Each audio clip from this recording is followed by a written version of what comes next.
അസ്സലാമു അലൈക്കും വറഹ്മത്തുള്ളാഹി തആല വബറകാതുഹു. ബഹുമാനികളെ, ഇന്നത്തെ ക്ലാസ്സിൽ പരിചയപ്പെടുത്താൻ ആഗ്രഹിക്കുന്ന അതിപ്രധാനപ്പെട്ട അള്ളാഹുവിൻ്റെ ഒരു നാമത്തെക്കുറിച്ചാണ്. അള്ളാഹുവിൻ്റെ പരിശുദ്ധമായ നാമത്തിന് വല്ലാത്ത അത്ഭുത മഹത്വങ്ങളാണുള്ളത്. നമ്മുടെ പ്രാർത്ഥനകൾക്ക് ഉത്തരം ലഭിക്കാൻ അള്ളാഹുവിൻ്റെ നാമം ഉച്ചരിച്ച് അള്ളാഹുവിനോട് വല്ലതും ചോദിച്ചാൽ അതിന് ഉത്തരം ലഭിച്ചിരിക്കും. അള്ളാഹു തആല ചോദിക്കുന്ന കാര്യം അള്ളാഹു തആല കൊടുത്തിരിക്കും. അത് അവന് ഖൈറാണെങ്കിൽ, ഒരു കാര്യം ചോദിക്കുമ്പോൾ അത് അവന് ഖൈറാണോ അല്ലേ എന്ന് റബ്ബിനറിയാം. ഖൈറാണെങ്കിൽ അള്ളാഹു തആല കൊടുക്കും, ഇല്ലെങ്കിൽ ആഖിറത്തിലേക്ക് അതിൻ്റെ സവാബ് നീട്ടിവെക്കും.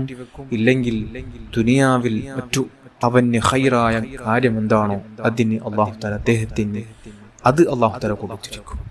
അപ്പോൾ ഏത് പ്രാർത്ഥനക്കും ഉത്തരം ഉറപ്പാണ്. പ്രത്യേകിച്ച് അസ്മാഉൽ ഹുസ്ന ചൊല്ലി ദുആ ചെയ്യുന്ന ദുആഇനെ ഒരിക്കലും അല്ലാഹു തആല തട്ടിക്കളയുകയില്ല.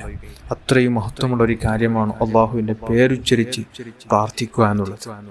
എന്നാൽ ഇന്ന് പരിചയപ്പെടുത്താൻ പോകുന്ന അള്ളാഹുവിൻ്റെ അസ്മാഉൽ ഹുസ്നയിൽ ഏറ്റവും മഹത്വമുള്ള ഒരു നാമമാണ് മലിക് എന്ന നാമം. യാ മലിക്കു യാ അല്ലാഹ്, യാ മലിക്കു യാ അല്ലാഹ് എന്ന നാമത്തെ ഒരാൾ മഹാനായ ഇമാം മുനാവി റളിയല്ലാഹു അൻഹു അവിടുത്തെ ഫൈദുൽ ഖദീർ എന്ന ഗ്രന്ഥത്തിൽ പരിചയപ്പെടുത്താനായിട്ട് നമുക്ക് കാണാം. ഒരാൾ ഉച്ച സമയത്ത് യാ മലിക്കു യാ അല്ലാഹ് എന്ന് 100 തവണ ചൊല്ലിയാൽ അദ്ദേഹത്തിന്റെ ഹൃദയം അല്ലാഹു തആല അവന്റെ നൂറ് കൊണ്ട് പ്രകാശിപ്പിക്കും.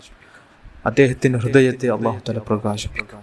അതേപോലെ തന്നെ സുബഹി നിസ്കാരത്തിന് ശേഷം ഒരാൾ 120 തവണ പതിവാക്കിയാൽ അദ്ദേഹം വിചാരിക്കാത്ത റൂട്ടിലൂടെ അവന് അല്ലാഹു തആല സമ്പത്ത് കൊടുക്കും.